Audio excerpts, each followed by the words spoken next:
वही पुराना घर, वही डरावना माहौल, मगर इस बार नया किराएदार आदित्य। वो इस छोटे से कस्बे में नौकरी के लिए आया था और उसे रास्ते में ये मकान मिल गया। उसे कोई अंदाजा नहीं था ये घर पहले भी किसी की मौत का गवाह बन चुका था। शाम को जब वो घर पहुंचा तो दरवाजे के बाहर एक पीला पड़ा हुआ लिफाफा रखा था, बिल्कुल पहले की तरह। वो उत्सुकता से उसने उसे उठाया और खोला। अंदर वही खत था और वही बातें लिखी थी। तुम्हारी मौत करीब है, तैयार रहो। रात होते ही अजीब अजीब आवाजें आने लगी। घर की दीवारों से कानाफूसी की आवाजें आ रही थी, जैसे कोई अंदर फंसा हो। बिल्कुल उसी तरह आदित्य को महसूस हो रहा था जैसे सुमित को महसूस हो रहा था। आदित्य ने इधर उधर देखा मगर कोई भी नहीं था।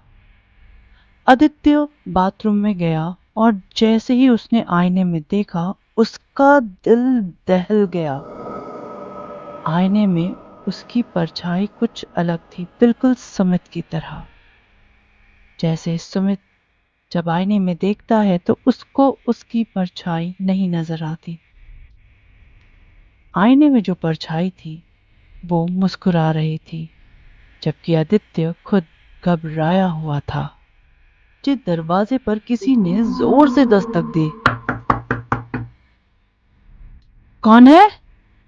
आदित्य ने पूछा, मगर जवाब नहीं आया।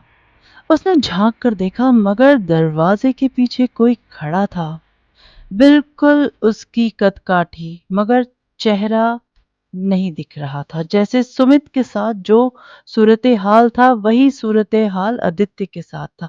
अचानक आदित्य के कमरे में रखी पुरानी डायरी के पन्ने खुद ब खुद पलटने लगे। आखिरी पन्ने पर उसका नाम लिखा था, आदित्य, और अचानक उस पर आग लग गई। सुबह उठते ही उसने देखा कि उसका बिस्तर खून से पूरा लाल था, मगर चोट तो उसे लगी ही नहीं थी। फिर ये खून कहां से आया?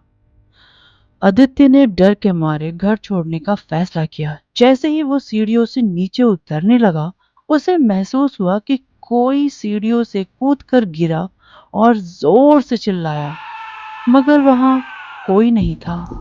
वो जल्दी से बाहर जाने के लिए भागा, मगर मेन दरवाजा अपने आप बंद हो गया। कमरे की खिड़कियों से हवा नहीं बल्कि धुआं निकलने लगा। आदित्य जोर जोर से चीखने लगा, कौन हो तुम? मुझे क्यों परेशान कर रहे हो?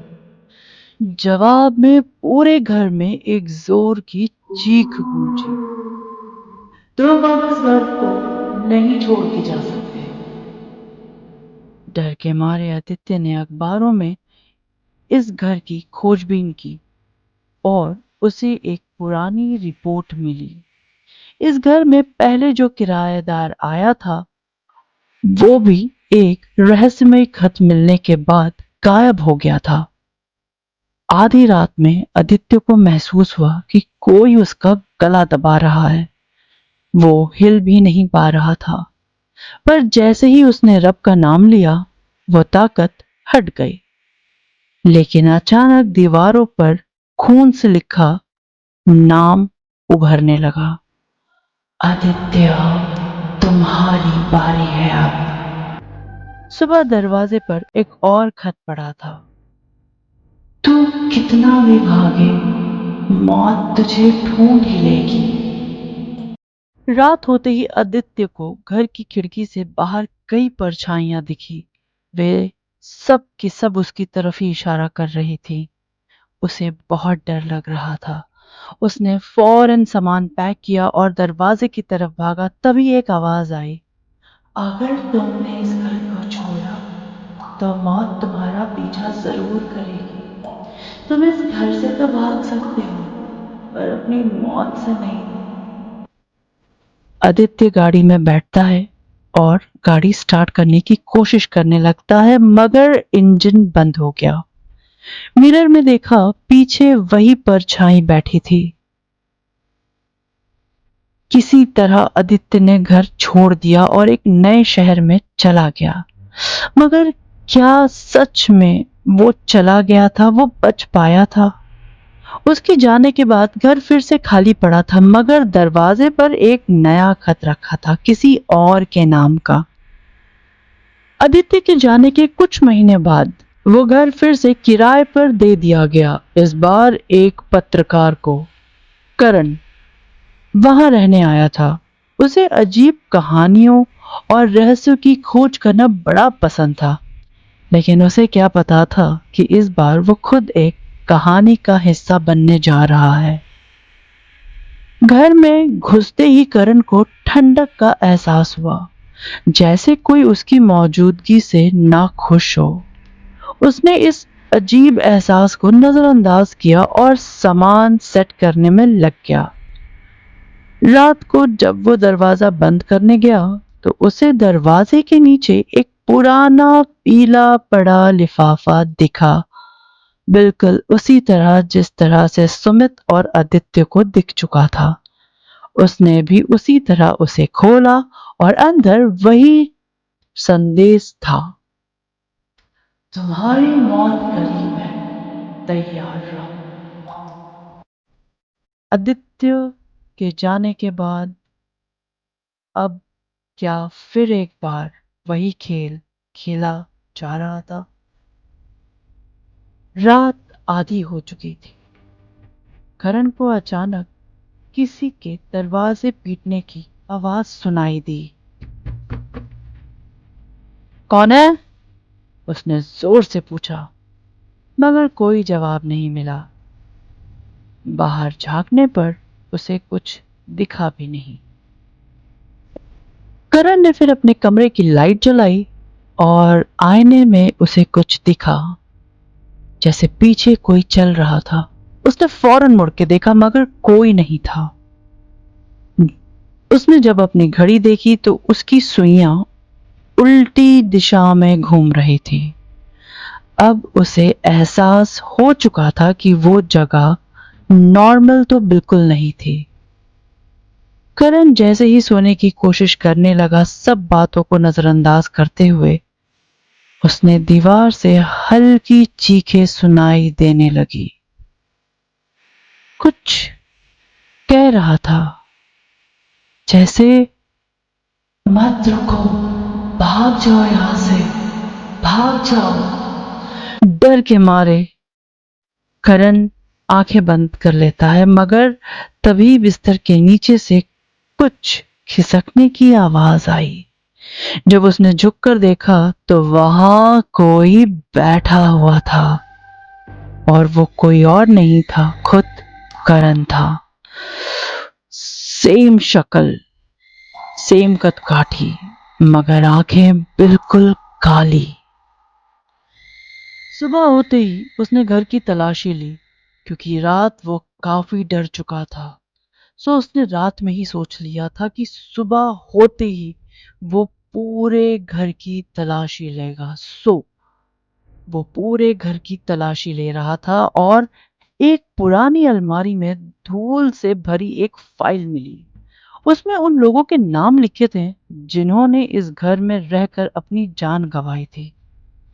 सबके आखिर दिनों में एक खत मिला था।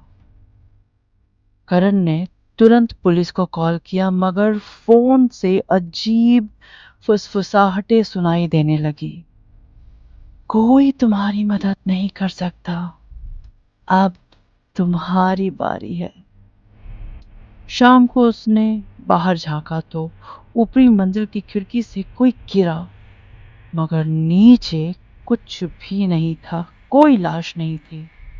डर कर करण ने घर छोड़ने का फैसला किया, मगर दरवाजा नहीं खुला। किसी ने उसे बाहर जाने से रोक दिया था। अचानक कमरे की दीवारों पर उसका नाम खुद ब खुद खून से उभरने लगा। करण अब अंदर तक हिल चुका था। रात को करण को लगा कि वो किसी अंधेरे कुएं में गिर रहा है। अचानक उसकी आंख खुली, मगर वो अपने बिस्तर पर नहीं था, बल्कि फर्श पर पड़ा था। रात के 3 बजे अचानक कमरे में कई सारी परछाइयां दिखने लगी, जो उसकी तरफ ही आ रही थी। अचानक पूरी जगह एक अजीब हंसी से गूंज उठी। कोई खिलखिला रहा था, मगर वो इंसान नहीं था। करण ने रोते हुए कहा, मुझे छोड़ दो। तभी दीवार पर शब्द खुद ब खुद उभरने लगे, अब बहुत देर हो चुकी है। करण का पूरा शरीर अचानक ठंडा पड़ने लगा। उसने खुद को आईने में देखा। वहां उसकी जगह एक जली हुई लाश खड़ी थी, बिल्कुल जली हुई। करण के मुंह से चीख निकल जाती है। वो उसकी आखिरी चीख थी, क्योंकि अगली सुबह जब मकान मालिक आया तो कमरे में किसी का नाम दीवार पर खून से लिखा हुआ था, करण, अगला शिकार। मगर करण वहां नहीं था। तो क्या करण को भी उस घर ने खा लिया था? क्या आदित्य सच में बच गया था? आखिर यह सिलसिला कब तक चलता रहेगा? कहीं कोई और जान जाने की तैयारी में है।